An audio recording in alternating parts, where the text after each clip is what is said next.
Radio Mitra Berdakwah dan Sholawat Win Wali Songo Semarang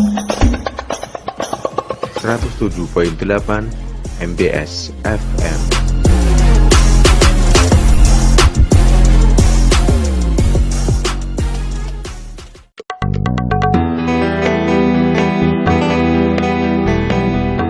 Gemar Ramadan Fakultas Dakwah dan Komunikasi UIN Wali Songo Semarang. Program khusus bulan Ramadan 1441 Hijriah yang menyajikan sejumlah acara dakwah keagamaan.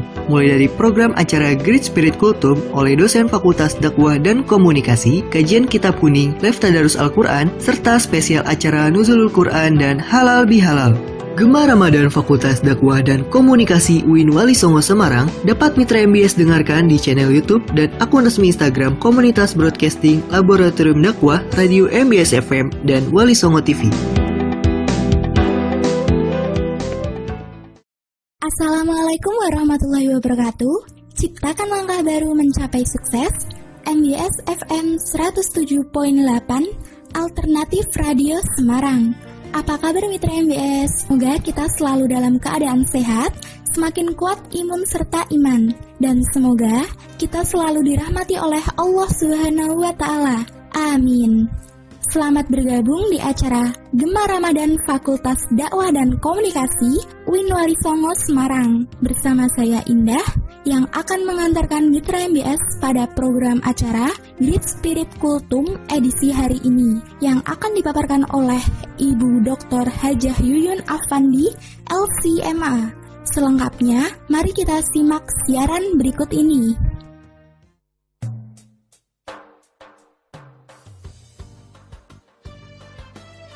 Assalamualaikum warahmatullahi wabarakatuh.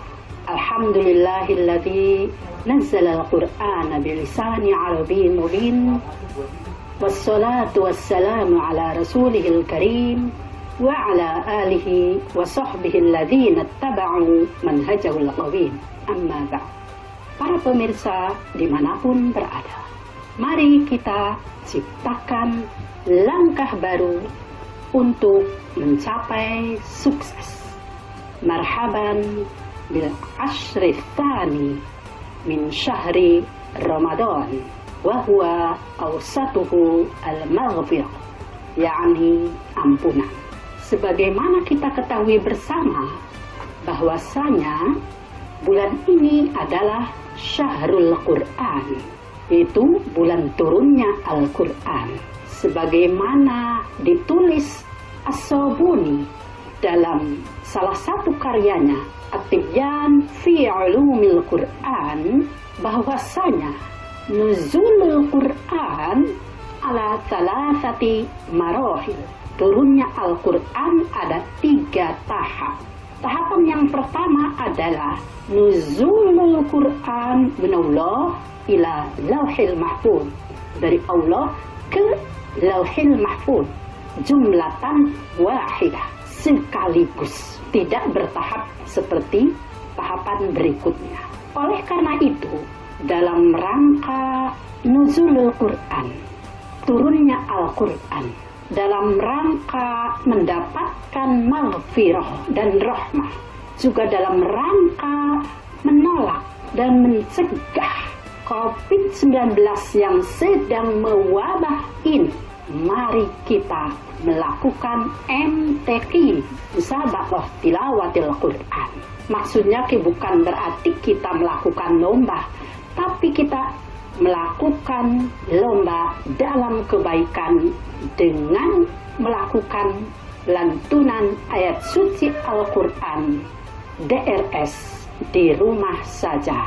Kita membaca dengan keluarga, di mana dengan memperbanyak lantunan ayat suci Al-Quran ini bisa menjadi syifa, bisa menjadi penawar, bisa menjadi obat. Sebagaimana difirmankan dalam ayat suci Al-Quran surah Al-Isra ayat 82. Bismillahirrahmanirrahim. Wa nunazzilu minal Qur'an. Kami menurunkan Al-Quran. Ma huwa syifa. wa rahmah lil mu'minin. Terdapat di dalamnya syifa sebagai obat, sebagai penawar bagi orang-orang yang beriman. Para pemirsa, dalam menafsirkan ayat tadi, dalam menjelaskan syifa dalam Al-Isra 82, Fakhrul Razi dalam kitabnya Tafsir Al-Kabir mengatakan bahwa syifa di sini bukan hanya penawar atau obat secara fisikis, melainkan juga obat secara qalbi, penawar hati, obat secara fikri, dan obat secara badani. Yang artinya syifa di sini adalah sebagai penawar hati yang gundah, sebagai penawar pikiran yang sedang resah, dan sebagai obat badan yang terkena wabah. Oleh karena itu maka Fakhrul Razi dalam tafsirnya untuk menguatkan penjelasan tentang syifa di sini, menguatkannya dengan surat ke-13 juz ke-13 28, yakni surah Ar-Ra'd. Bismillahirrahmanirrahim.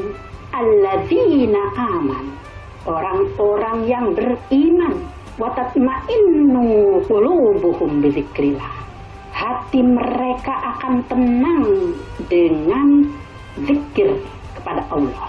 Salah satu model, salah satu jenis zikir kepada Allah adalah membaca ayat suci Al-Quran. Fakhrul Razi mengumpamakan seseorang yang melakukan pengobatan tradisional dengan kata-kata atau ucapan-ucapan yang tidak dipahami, misalnya abrakadabra, pret, sompret, ternyata bisa menyebabkan kesembuhan. Apalagi dengan Al-Quran yang jelas-jelas kalimah ilahiyah, jelas-jelas firman suci. Pastinya tilawah Al-Quran ini akan memberikan nutrisi, akan memberikan gizi bagi jiwa dan pikiran pembacanya, dan akan menolak dan mencegah virus-virus dan penyakit yang mampir ke dalam badannya. Di sekitar kita ada para kiai, ada para ibu nyai, ada para santri. Mereka selalu melantunkan ayat suci Al-Quran pagi hari, siang hari, malam hari. Walaupun kehidupan mereka, makan mereka asal-asal saja, cuma tempe, tahu, tapi mereka tetap merasa senang, gembira, karena selalu melantunkan ayat suci Al-Quran. Ternyata bukti tersebut bukan hanya di dalam realitas sosial, namun telah terbuktikan oleh data-data faktual secara ilmiah.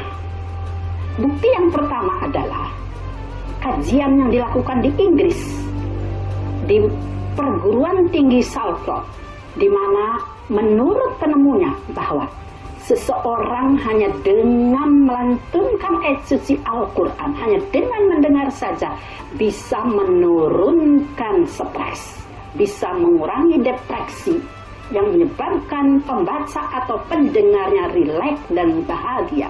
Bukti yang kedua adalah riset yang dilakukan di Rumah Sakit Blaser, Florida, Amerika, oleh Dr. Ahmad Al-Qadi, di mana beliau mengatakan, dengan mendengarkan lantunan ayat suci Al-Quran, apakah yang bersangkutan paham Al-Quran atau tidak mengerti artinya, tetap akan memberi kesembuhan.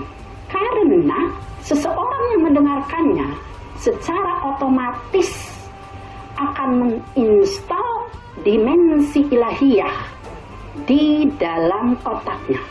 Jika install dimensi ilahiyah dalam otak ini, filenya banyak, tentunya akan mampu menolak virus-virus, menolak penyakit-penyakit yang mampir ke badannya. Yang selanjutnya akan menyebabkan denyut nadi dan denyut jantung itu akan menjadi seimbang. Penemuan yang terakhir adalah dari Inggris, yaitu terapi suara yang dilakukan oleh Alfred Tematis, di mana Alfred ini melakukan terapi suara dengan getaran dan gelombang atau frekuensi suara. Menurutnya bahwa gelombang suara ini bisa mengobati seseorang, terutama penyakit kanker, virus-virus, dan lain sebagainya.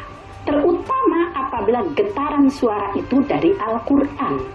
Menurutnya bahwa dalam tubuh kita ada sel-sel yang bergerak secara sistematis.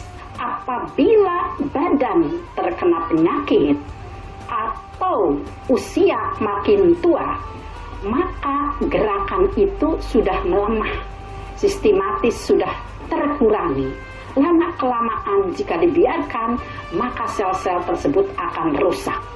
Oleh karena itu, menurutnya, jika ingin sel-sel tersebut menguat kembali, maka dilakukan terapi suara, termasuk dengan terapi mendengarkan lantunan ayat suci Al-Quran. Silakan, dari TV, dari voice note, silakan. Suara siapa? Al-Ghamidi, Abdul Basit, Sudes, suara siapapun, dimanapun. Namun akan lebih baik jika suara tersebut adalah suaranya sendiri. Kenapa? Karena jika suara tersebut suara orang lain, misalnya 20 meter atau 10 meter dari badan kita, maka getaran atau frekuensi suara tersebut akan terkurangi. Misalnya tadinya 100%, karena jalan getaran atau gelombang suara itu jalan jauh dari sana, maka sampai ke telinga kita hanya misalnya tinggal 60 menit atau 50 menit. Namun apabila kita sendiri yang membaca, maka dari mulut kita hanya berapa senti langsung terdengar oleh telinga kita, sehingga paling jika terkurangi hanya 1, 2, atau 3%. Oleh karena itu, para pemirsa dimanapun berada, mari dalam rangka mendapatkan maghfirah di bulan yang penuh barokah dan rahmah ini, dan dalam rangka mengusir dan mencegah penyakit COVID-19, mari kita tingkatkan bacaan ayat suci Al-Quran. Mudah-mudahan yang kita harapkan berhasil. Amin. Demikian, wassalamualaikum warahmatullahi wabarakatuh.